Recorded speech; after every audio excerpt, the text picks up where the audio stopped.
ወደ ሪፖርቴ እገባለሁ። እንግዲህ የደብረመዊ ቅዱስ ሚካኤል ቤተክርስቲያን ሰበካ ጉባኤ እንደሚታወቀው ህዳር 8 በእናንተ በምዕመናንና በካህናት አባቶች ኃላፊነት ከተሰጠን ጊዜ ጀምሮ ላለፉት 6 ወር የሰራነውን ዋና ስራዎች የሰበካ ጉባኤ አባላት ወክዬ ሪፖርት አቀርባለሁ። በዚህ አጭር ጊዜ ውስጥ የደብሩ ሰበካ ጉባኤ የስራው መጀመሪያ ያደረገው የደብሩ ካህናትን በማወያየት አገልግሎታችን ብዙ ረጅም በመሆኑ ውጣ ውረድ ያለው በመሆኑ ከደብሩ አገልጋይ ካህናት ጋር ውይይት በማድረግ የመጀመሪያ ስራውን ለ3 ተከታታይ ቀናት ምህላ በማድረግ የሰበካ ጉባኤ አባላት የደብሩ ሰንበት ትምህርት ቤት ምዕመናን በተገኙበት ምህላ በማድረግ አገልግሎታችን ለእግዚአብሔር አሳልፈን ሰጥተናል። በተጨማሪም የሀገረ ስብከታችን ሊቀ ጳጳስ ብፁዕ አቡነ ጎርጎርዮስና የቢሾፍቱና አካባቢዋ ወረዳ ቤተ ክህነት ዋና ስራ አስኪያጅ መመሪያ ሰጪነት አገልግሎታችንን ጀምረናል። ከመላው በመቀጠል የደብሩ ስብከተ ወንጌልና ሰንበት ትምህርት ቤትን በማወያየት የደብሩ ምዕመናን ትምህርተ ሃይማኖት እንዲማሩ የ3 ቀን ተከታታይ ጉባኤያትን በማዘጋጀት በዛም ላይ ደግሞ የደብሩ ስብከተ ወንጌልና ሰንበት ትምህርት ቤት አብነት የሚሆን ጉባኤን በማሳየት ስርዓተ ቤተክርስቲያን የጠበቀ ጉባኤ በቀጣይነት እንዲዘጋጅ ክትትል እያደረግን እንገኛለን። የሰበካ ጉባኤው ከደብሩ ካህናት፣ ከሰንበት ትምህርት ቤት፣ ከጽሕፈት ቤት ሰራተኞች ጋር የታቀዱ እቅዶች ላይ ጥልቅ ውይይት በማድረግ በደብሩ ላይ ያለውን ጠንካራና ደካማ ጎኖችን በመለየት ለወደፊት በቅንጅት ለመስራት ከደብሩ ካህናት ጋራ በተከታታይ በየወሩ ውይይት እያደረግን እስከ ዛሬዋ ዕለት ድረስ በቅንጅት እየሰራን እንገኛለን።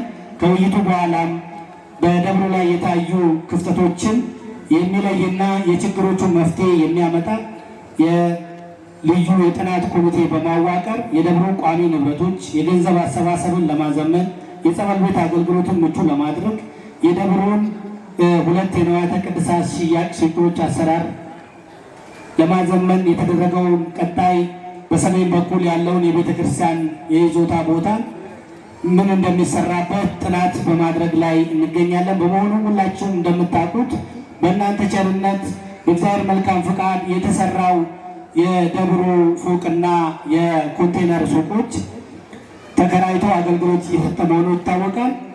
ነገር ግን በቢሾፍቱ ገቢዎች ጽሕፈት ቤት ላለፉት 7 ወር ታሽጎ ቆይቶ ነበረ።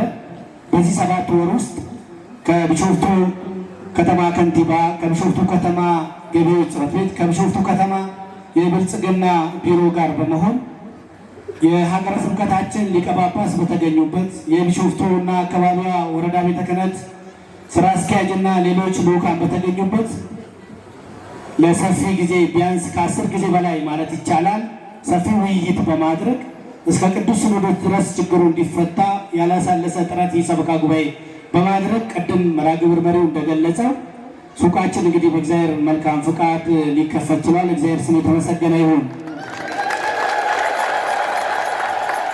በተጨማሪም በደብሩ ላይ ያሉ የተለያዩ ክፍሎች የሂሳብ ክፍል፣ የቁጥጥር ክፍል፣ የካህናት አገልግሎትና ሌሎችም ክፍላት በየ3 ወሩ ለሰበካ ጉባኤ ሪፖርት እያቀረቡ የሪፖርቱን ጠንካራና ደካማ ጎኖች እየገመገምን ማስተካከያ እየሰጠን እየሰራ እንገኛለን። በሌላ በኩል የደብሩ ሰበካ ጉባኤ ጥናት በማድረግ ለቤተ ክርስቲያን ውስጥ አገልግሎት የሚውሉ የልብስ ማጠቢያ ማሽን በመግዛት እንግዲህ በጎ አድራጊን በማስተባበር አንድ የልብስ ማጠቢያ ማሽን ገዝተናል። በተጨማሪም ለሱቅ አገልግሎት የሚውል ሻማን የሚያመርት አንድ የሻማ ማምረቻ ማሽን ገዝተን በአሁኑ ሰዓት በአንድ ወቅት 100 ሻማ በአንዴ ለማለት ፈልጌ ነው 100 ሻማ ማውጣት የሚችል ማሽን በመግዛት የደብሩን ዲያቆናት ስልጠና በመስጠት በአሁኑ ሰዓት ሻማ በማምረት ላይ እንገኛለን። በተጨማሪም የደብሩ ይዞታ ማረጋገጫ ካርታን በተመለከተ ከዚህ በፊት ሙሉ የቤተክርስቲያኑ ቅጥር ግቢ ካርታ ያልተካተቱ ቦታዎች ነበሩ፣ ፎቁና ኮንቴነሮቹን ጨምሮ።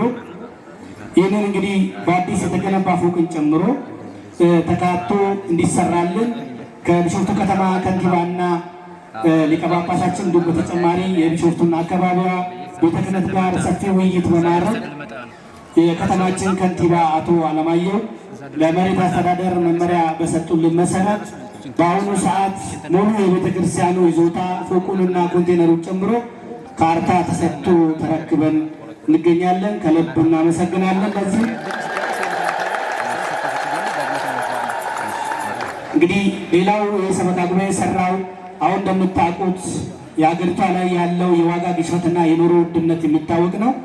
እንግዲህ የኑሮ ውድነትን አንጻራዊ በማድረግ የካህናትን ኑሮ ለማሻሻል አብዛኛው የደብራችን ካህናት የሚኖሩት በኪራይ ቤት ውስጥ በመሆኑ ምንም እንኳን በቂ ባይሆንም በአሁኑ ሰዓት የደብሩ ሰበካ ጉባኤ አጥኚ ኮሚቴ ከካህናት ከቢሮ ሰራተኞችና ከምዕመናን የተወከሉ የሰበካ ጉባኤ አባላትን በማዋቀር ላለፉት 2 ወራት ጥናት በማድረግ ከሀገረ ስብከታችን ድረስ ደብዳቤ በመላክ በትላንትና ዕለት የካህናት ደሞዝ ጸድቆ በዛሬው ዕለት እንግዲህ በዚህ ደብዳቤ እጃችን ገብቷል። ለካህናትም ደሞዝ ጭማሪ አድርገናል። ለዚህም እግዚአብሔርን አመስግኑልን።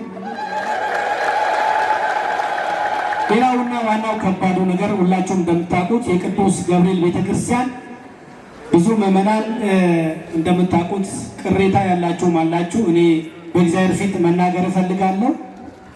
እኔም ይህ ቤተክርስቲያን የቅዱስ ገብርኤል ቤተክርስቲያን ፈርሶ ወደ ቅዱስ ሚካኤል ቤተክርስቲያን እንዲመለስ የዛሬ 3 ዓመት አካባቢ የዛ ኮሚቴ ጸሐፊ ነበርኩ። ነገር ግን ሰው ያሰበው ሳይሆን እግዚአብሔር የፈቀደው ነው የሚከናወነው።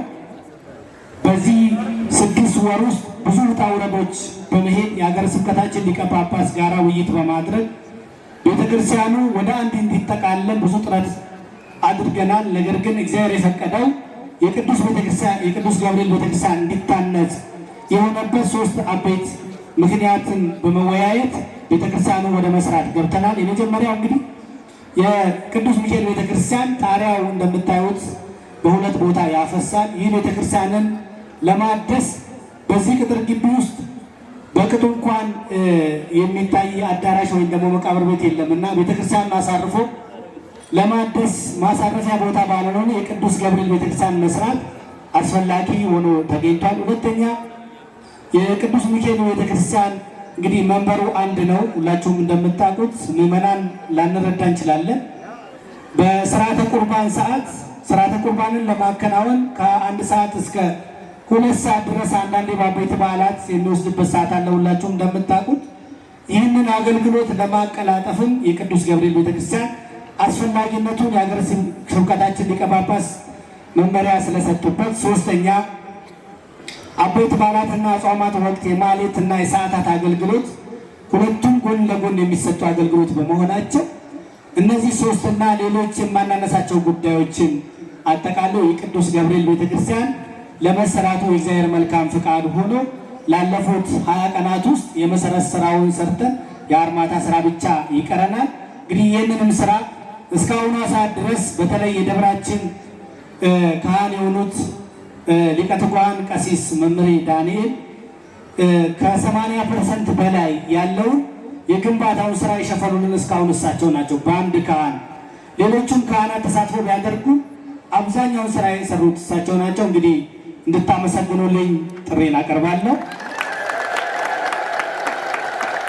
በመቀጠልም እንግዲህ ለ20 ቀናት ስራው ለአንድ ቀን አልቆመም። ምዕመናን እየመጣችሁ 5ም 10ም ሲሚንቶ አሸዋም ያመጣችኋላችሁ። በዚሁ አውደ ምሕረት ላይ ደግሞ የሀገረ ስብከታችን ልዑክ የሆኑት ሊቀ ስዩማን 21 ሰሌክት አስተባብረዋል። በአሁኑ ሰዓት 28 ሰሌክት አስገብተን የሰሌክቱ ስራ ጨርሰን የሃርድ ኮር ስራ በመጠባበቅ ላይ እንገኛለን። ያንን የሃርድ ኮር ስራ ለመስራት በአሁኑ ሰዓት ባለ 8 ብረት 330 ቤርጋ ያስፈልገናል። ባለ 12 ቤርጋ 185 ያስፈልገናል። ባለ 14 60 ቤርጋ ያስፈልገናል። የአርማታውን ስራ ለመስራት 350 ኩንታል ሲሚንቶ ያስፈልጋል። ጠጠር 02 የሚባል ጠጠር 3 ሴኖ ያስፈልጋል። አሸዋ 3 ሴኖ ያስፈልጋል። የከታ ወይም ደግሞ የሃርድ ኮር ድንጋይ 6 ሴኖ ያስፈልጋል። 00 ጠጠር 1 ሴኖ ያስፈልጋል። እነዚህ እንግዲህ የአርማታውን ስራ ብቻ ለመስራት ሲሆን በቀጣይነት ግን ሙሉ ብሎኬቱን ቃል የገቡልን ሰዎች አሉ። ቀሪውን ስራ እያሳወቅናችሁ በጋራ ሆነን በአጭር ጊዜ ውስጥ ይህን ቤተክርስቲያን ሰርተን እንደምናጠናቀቅ ሙሉ እምነት አለኝ።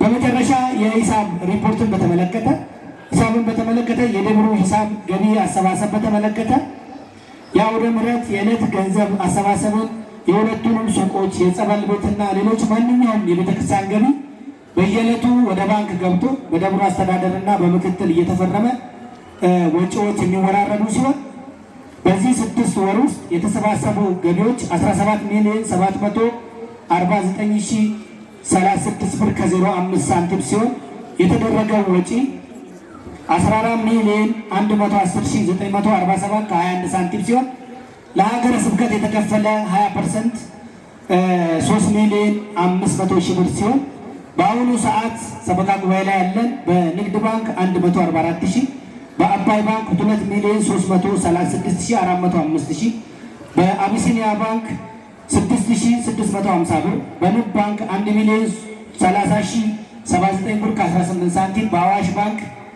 565,003 ብር ከ72፣ በአጠቃላይ 3,988 ብር 137 ብር ከ72 ሳንቲም በአካውንታችን ይገኛል።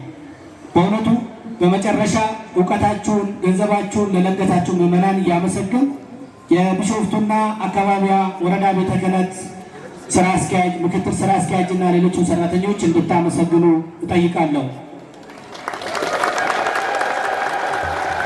በመጨረሻም የሀገረ ስብከታችን ሊቀ ጳጳስ የጠየቅናቸውን ጥያቄዎች ሁሉ ምላሽ እየሰጡ መመሪያ እየሰጡ ላደረጉልን አባታዊ ምክር ልባዊ ምስጋና እያቀረብኩ እግዚአብሔር ይስጥልኝ እላለሁ።